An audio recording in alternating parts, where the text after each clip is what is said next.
Hi, I'm DeeBee Daws, and I'm living welderly with positivity as I age with purpose while changing by design. Joel Osteen once said, if you want to be happy, you have to be happy on purpose. When you wake up, you can't just wait to see what kind of day you'll have. You have to decide what kind of day you'll have. Is there a path to purposeful happiness, a way to find meaning beyond the moment? Happiness. What a slippery word that is. We chase after it, pin our hopes on it, and sometimes even feel like we deserve it, like a reward waiting at the end of the day, or the week, or the year. But the truth is, happiness isn't a trophy sitting on a shelf. It's not the shiny object you can hold on to once you've earned it. It's a living, breathing thing that moves with the seasons of your life. There are many ways to look at happiness, but I've come to believe that purposeful happiness is what truly matters. The kind of happiness that doesn't fade as quickly as it arrives, but instead roots itself deep into the ground of who you are. It's the kind that grows not from fleeting pleasures or surface joys, but from living in a way that aligns with your values, passions, and sense of meaning. When we talk about purposeful happiness, we're talking about a state of being that's more about the long game. When we talk about purposeful happiness, we're talking about a state of being that's more than just about the long game. It's not about chasing every high or avoiding every low, but about understanding that real contentment comes from living in tune with your deeper sense of purpose. What is the difference between pleasure and purpose? It's easy to confuse pleasure with happiness. After all, a piece of cake, a new outfit, or a quick trip to someplace warm can certainly lift your spirits for a while. But pleasure is like a sparkler on the 4th of July, beautiful while it lasts, but quick to fade. Purpose, on the other hand, is like a campfire, slow burning and capable of keeping you warm for the long haul. Pleasure has its place, no doubt. We need those moments of levity and fun to keep life light. But purposeful happiness means looking beyond the surface and asking yourself, what will bring me lasting joy? It's the difference between spending an afternoon eating donuts and one spent volunteering at a local shelter. Both may bring satisfaction, but one will likely leave you feeling fuller in your heart and more connected to the world around you. In today's world, it's all too easy to get lost in the pursuit of pleasure. We're bombarded with advertisements, social media posts, and the idea that a new gadget or a dream vacation will solve everything. But when those things come and go, you're still left with yourself. What matters is how you feel about the life you're living every single day. What is the role of meaning?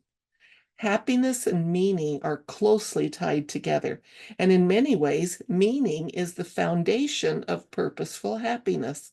When your life has meaning, your joy becomes deeper and more resilient. This doesn't mean you have to change the world or achieve something grand. It means that things you do, the people you care for, and the causes you invest in all feel significant to you. Meaning is like a compass that guides you through life's storms. Without it, you can easily feel lost, chasing after one thing after another, then never feeling truly fulfilled. When your actions align with your values, though, even the hard days don't seem so bad. You know you're working towards something bigger than yourself, and that in itself brings a sense of satisfaction.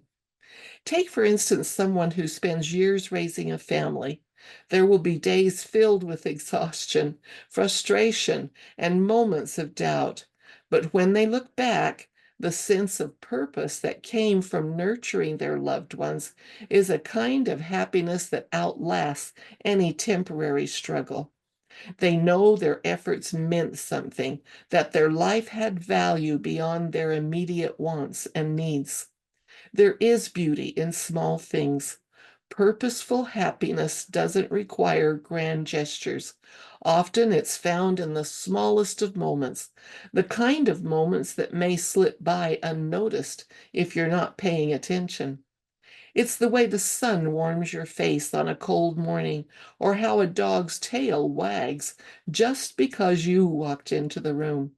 It's in the satisfaction of helping a neighbor or the joy of creating something with your hands. These small things add up to a life rich in meaning.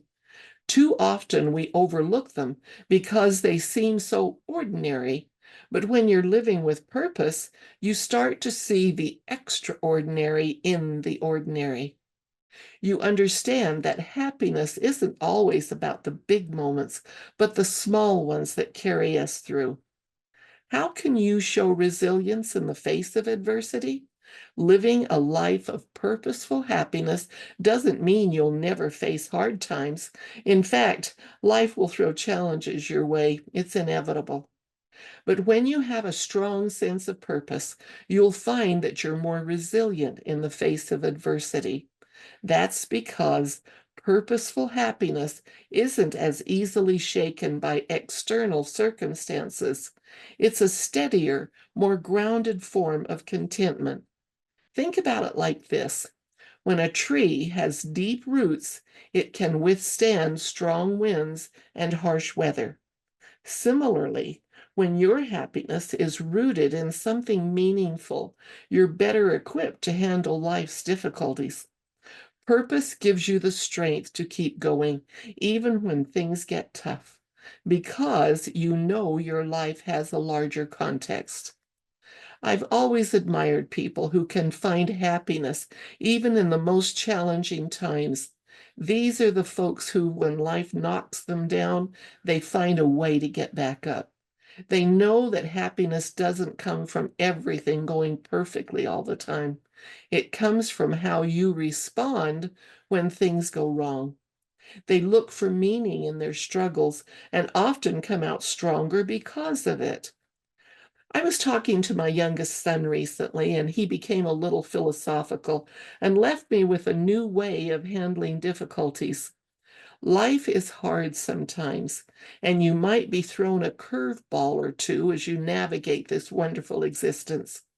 Try responding in a different way when you have a struggle to manage. For example, let's say that someone expresses to me sympathy about a difficult situation in my life.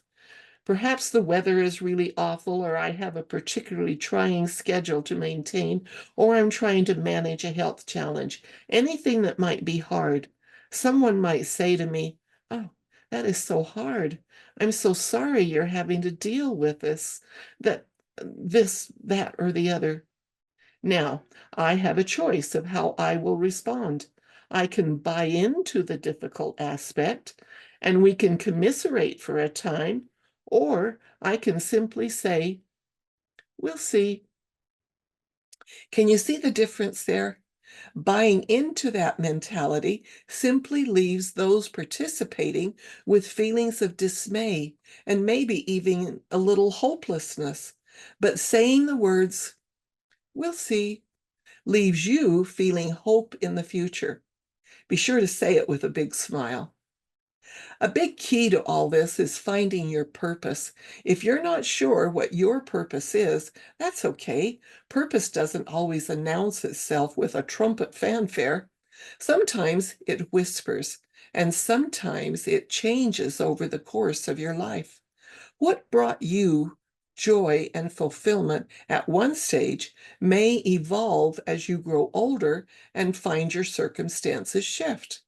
Finding purpose can be as simple as asking yourself a few key questions. What brings me joy? What am I good at? What do I care about? Who are the people I want to help, or the causes that stir my heart?